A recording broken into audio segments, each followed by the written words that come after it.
नमस्कार दोस्तों, एक बार पुनः आप सभी का हार्दिक स्वागत है आप सभी के अपने YouTube channel being a best teacher पर।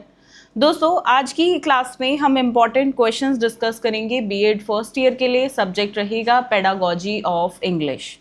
एंड जितने भी क्वेश्चंस मैं आपको कराऊंगी ये 100% गारंटीड क्वेश्चन रहेंगे आपके अपकमिंग एग्जाम के लिए। तो सिर्फ यही करिए, और मैं बता दूं मैं सिर्फ 12 क्वेश्चन बताने वाली हूँ। पेडागोजी सब्जेक्ट बहुत ईजी होता है, ठीक है। बस आपके लिए थोड़ा इसको पढ़ना देखो टेक्निकल होगा, मैं डिफिकल्ट भी नहीं बोलूँगी, टेक्निकल होगा, क्योंकि आप इस सब्जेक्ट को पहली बार पढ़ रहे हो। पेडागोजी अब तक नहीं पढ़ा होगा ऐसा कोई सब्जेक्ट। तो पढ़ाना कैसे है इंग्लिश सब्जेक्ट को, वो है ये सब्जेक्ट, बड़ा मज़ा आएगा। तो 12 क्वेश्चन और उसमें आपका कंप्लीट पेपर आपको यहीं से लगभग देखने को मिल जाएगा, ठीक है। और जिन स्टूडेंट्स को आंसर्स का पीडीएफ चाहिए हो वो भी मैं आपको प्रोवाइड कराती हूँ। इंग्लिश है तो इंग्लिश मीडियम में रहेगा, हिंदी में नहीं होगा। तो इंग्लिश को हमेशा जो भाषा आप सेलेक्ट करते हो उसको उसी भाषा में लिखा जाता है पेपर को, वही सही तरीका होता है। तो इंग्लिश का पेपर इंग्लिश मीडियम में, आंसर्स मैंने लिंक जो है वीडियो के डिस्क्रिप्शन बॉक्स में दे दिया है पीडीएफ का, वहाँ से डाउनलोड करिएगा, उससे पढ़िएगा, आपको बहुत मज़ा डेफिनेटली आएगा। बाकी आप व्हाट्सएप से जुड़ के भी पीडीएफ हमसे ले सकते हैं, दोनों में से किसी भी नंबर पे आप हमें संपर्क कर सकते हैं, या अगर आप कुछ पूछना चाहते हैं तो भी व्हाट्सएप के माध्यम से पूछ सकते हैं। बाकी this is the crash course for BEd first year, अगर आप चाहें तो इसके साथ भी जुड़ सकते हैं। चलिए, फर्स्ट क्वेश्चन है, what is meant by language? Right in details the AIIMS and objectives of teaching English and explain the need of English teaching in India.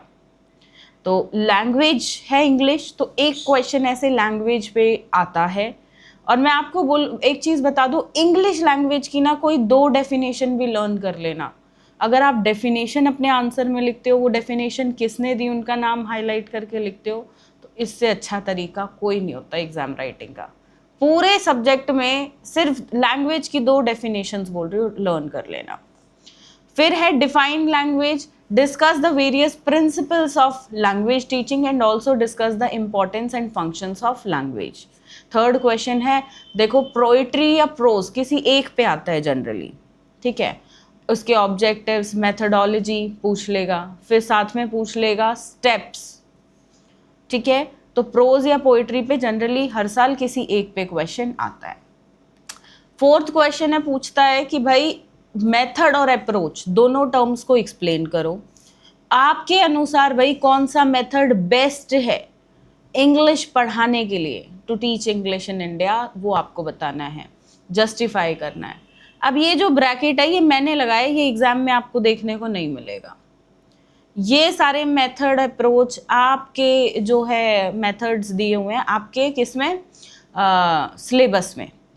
तो इन्हीं में से कोई आपको यूज़ करना है, इसके बाहर से नहीं लिखना है, क्योंकि आपने पढ़े ही यही है। तो इनमें से ही जोन सा आपको बेस्ट लगता है उसके बारे में बताइए, ठीक है।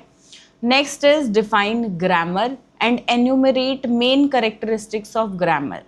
जैसे प्रोज पोएट्री पे क्वेश्चन आता है, ऐसे ही ग्रामर पे भी आता है। Indicate the objectives of teaching grammar and the steps of teaching grammar. Sixth question, audio visual aids. इसमें मैं बता दूं 3 तरह के एड्स के बारे में आप लिखेंगे। पहले सिर्फ ऑडियो एड्स, फिर लिखना है सिर्फ आपको विजुअल एड्स के बारे में, फिर लिखना है ऑडियो विजुअल एड्स के बारे में। तो 3 तरह से आप इसको आंसर को डिवाइड करेंगे। फिर सेकेंड हाफ करो कि how will you use radio and TV to make your teaching effective. Radio हो गया ऑडियो डिवाइस, और विजुअल डिवाइस और टीवी ऑडियो और विजुअल दोनों होता है, ठीक है। उसमें ऑडियो भी होती है, विजुअल भी होता है। तो फिर इसको लिखना, ठीक है। ऐसे अपने आंसर को आप जो है थोड़ा सा स्ट्रेच करके लिखना, दिखाना कि आपको कितनी इंफॉर्मेशन है, ठीक है। चलो, 7th is discuss the importance of elementary knowledge of English sounds and pronunciation in developing listening and speaking skills in English language. 4 skills होते हैं और जनरली एग्जाम में इन स्किल्स से क्वेश्चन आते हैं, listening, speaking, reading and writing, ठीक है। सो ये रहेगा। बाकी अगला क्वेश्चन है importance of reading skill. How can a teacher develop the reading skills among students? Discuss about intensive and extensive reading. Extensive और इंटेंसिव के साथ स्कैनिंग और स्किमिंग, ये 2 भी आपको करने हैं। ठीक है। 9th क्वेश्चन है, what is the meaning and significance of remedial teaching? Discuss some common errors of English language learning and suggest some remedial measures for improvement and correcting them.